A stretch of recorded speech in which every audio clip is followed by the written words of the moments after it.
निर्गमन की पुस्तक 36वां अध्याय वचन 1 से लेकर 38 तक। बसलेल और ओहोलियाब और सब बुद्धिमान जिनको यहोवा ने ऐसी बुद्धि और समझ दी हो कि वे यहोवा की सारी आज्ञाओं के अनुसार पवित्र स्थान की सेवा के लिए सब प्रकार का काम करना जाने, वे सब यह काम करें। लोगों द्वारा बहुत सी भेंट। तब मूसा ने बसलेल और ओहोलियाब और सर्व बुद्धिमानों को जिनके हृदय में यहोवा ने बुद्धि का प्रकाश दिया था, अर्थात जिस जिसको पास आकर काम करने का उत्साह हुआ था, उन सबों को बुलवाया। और इस्राएली जो भेंट पवित्र स्थान की सेवा के काम और उसके बनाने के लिए ले आए थे, उन्हें उन पुरुषों ने मूसा के हाथ से ले लिया। तब भी लोग प्रति भोर को उसके पास भेंट अपनी इच्छा से लाते रहे, और जितने बुद्धिमान पवित्र स्थान का काम करते थे, वे सब अपना अपना काम छोड़कर मूसा के पास आए और कहने लगे, जिस काम को करने की आज्ञा यहोवा ने दी है, उसके लिए जितना चाहिए उससे अधिक वे ले आए हैं। तब मूसा ने सारी छावनी में इस आज्ञा का प्रचार करवाया, क्या पुरुष क्या स्त्री कोई पवित्र स्थान के लिए और भेंट न लाए। इस प्रकार लोग और भेंट लाने से रोके गए, क्योंकि सब काम बनाने के लिए जितना सामान आवश्यक था, उससे अधिक बनाने वालों के पास आ चुका था। निवास स्थान का निर्माण। काम करने वाले जितने बुद्धिमान थे, उन्होंने निवास के लिए बटी हुई सूक्ष्म सनी के कपड़े के और नीले, बैंजनी और लाल रंग के कपड़े के 10 पर्दों को काढ़े हुए करूबों सहित बनाया। एक एक पर्दे की लंबाई 28 हाथ और चौड़ाई 4 हाथ की हुई। सब पर्दे एक ही नाप के बने।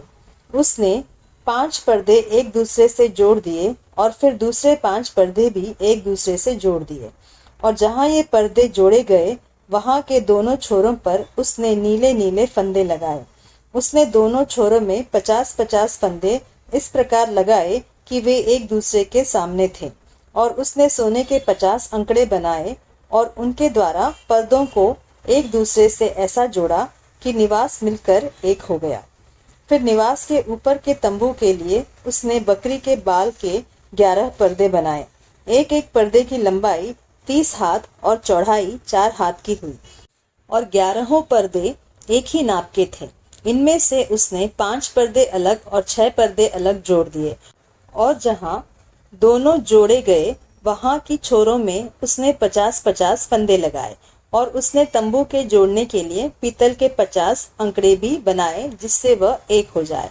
और उसने तंबू के लिए लाल रंग से रंगी हुई मेढ़ों की खालों का एक ओढ़ना और उसके ऊपर के लिए सुइसों की खालों का भी एक ओढ़ना बनाया।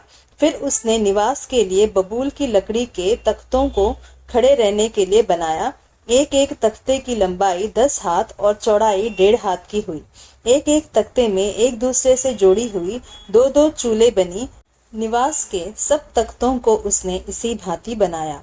उसने निवास के लिए तख्तों को इसी रीति से बनाया कि दक्षिण की ओर 20 तख्ते लगे, और इन 20 तख्तों के नीचे चांदी की 40 कुर्सियां, अर्थात एक एक तख्ते के नीचे उसकी 2 चूलों के लिए उसने 2 कुर्सियां बनाई। और निवास की दूसरी ओर अर्थात उत्तर की ओर के लिए भी उसने 20 तख्ते बनाए, और इनके लिए भी उसने चांदी की 40 कुर्सियां, अर्थात एक एक तख्ते के नीचे 2-2 कुर्सियां बनाई। और निवास की पिछली ओर अर्थात पश्चिम की ओर के लिए उसने 6 तख्ते बनाए, और पिछले भाग में निवास के कोनों के लिए उसने 2 तख्ते बनाए। वे नीचे से 2-2 भाग के बने, और दोनों भाग ऊपर के सिरे तक एक एक कड़े में मिलाए गए। उसने उन दोनों तख्तों का आकार ऐसा ही बनाया। इस प्रकार 8 तख्ते हुए, और उनकी चांदी की 16 कुर्सियां हुई, अर्थात एक एक तख्ते के नीचे 2-2 कुर्सियां हुई। फिर उसने बबूल की लकड़ी के बेड़े बनाए, अर्थात निवास की एक ओर के तख्तों के लिए 5 बेड़े, और निवास की दूसरी ओर के तख्तों के लिए 5 बेड़े, और निवास का जो किनारा पश्चिम की ओर पिछले भाग में था, उसके लिए भी 5 बेड़े बनाए। और उसने बीच वाले बेड़े को तख्तों के मध्य में तंबू के एक सिरे से दूसरे सिरे तक पहुंचने के लिए बनाया। और तख्तों को उसने सोने से मढ़ा, और बेड़ों के घर का काम देने वाले कड़ों को सोने के बनाया, और बेड़ों को भी सोने से मढ़ा। फिर उसने नीले, बैंगनी और लाल रंग के कपड़े का और बटी हुई सूक्ष्म सनी वाले कपड़े का बीच वाला पर्दा बनाया। वह कढ़ाई के काम किए हुए करूबों के साथ बना। उसने उसके लिए बबूल के 4 खंबे बनाए और उनको सोने से मढ़ा। उनकी घुंडियां सोने की बनी और उसने उनके लिए चांदी की 4 कुर्सियां ढाली।